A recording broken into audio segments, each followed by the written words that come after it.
suis Christophe Consigny, le directeur de l'École française des Seychelles, et c'est le numéro 2 d'EFS Info. La période qui s'est ouverte et qui clôturera l'année scolaire est assez particulière. La fin de l'année approche, mais le mois de juin est encore un mois de travail, intense et un peu stressant pour certains, car il y a les examens. Et dans tous les cas, il faut être sérieux pour tous jusqu'au mois de juillet, le 7 juillet. Avant les vacances de mai, lors de ce que j'ai nommé la cérémonie du terme, j'ai rappelé ces enjeux aux élèves. J'ai parlé d'assiduité en classe. J'ai parlé également de relâchement observé sur la tenue. Je veux dire le port obligatoire de l'uniforme, de vêtements corrects, pas de jeans déchirés s'il vous plaît, jeunes gens. Des relâchements encore sur la posture à l'école, trop décontractée et des retards trop fréquents.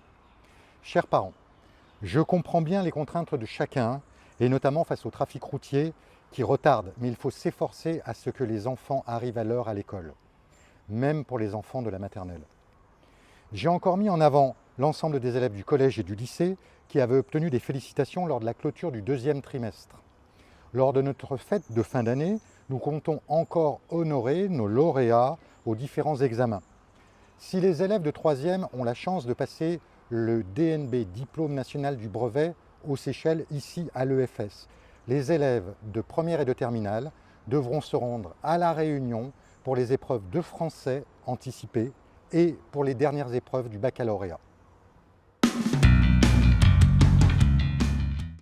Le grand jour approche pour nos 18 élèves de première et de terminale. Ils partiront accompagnés par Madame Roumestan, notre CPE et moi-même. Le départ est prévu dimanche 11 juin à 11h40 des Seychelles. Au programme, lundi 12 juin, découverte de Saint-Denis. Mardi 13, épreuve ponctuelle de sport à partir de 8h. Mercredi 14, épreuve de philosophie à partir de 10h du matin. Jeudi, épreuve écrite de français. Vendredi et samedi, des activités libres seront proposées avec notamment découverte de la nature, des randonnées. Départ de la Réunion dimanche 18 à 8h, arrivée vers 11h aux Seychelles. Mais ce n'est pas fini. Nos élèves de terminale auront une épreuve du grand oral en visioconférence dès le lendemain, le lundi 19 juin, jour férié ici. Quant aux premières, ils sont convoqués la semaine d'après, le lundi 28 juin. Bon courage à tous nos élèves et tous nos vœux de réussite de la part de l'ensemble de la communauté éducative. Ce mois de juin est aussi, et nous l'avions annoncé comme un fil rouge de la période, celui des expositions des travaux réalisés par les élèves sur les grands panneaux blancs que je vous présente, fabriqués par Roni sous le préau. J'insiste pour que tous les enseignants pensent à exposer le travaux des classes. C'est un élément important de valorisation, de gratification du travail des élèves. La protection et la promotion des espaces naturels sont un thème central à l'EFS. De nombreuses actions ont été menées toute l'année sur cette thématique. La dernière, par exemple, avec l'association The Ocean Project et l'opération Captain Fan Plastic.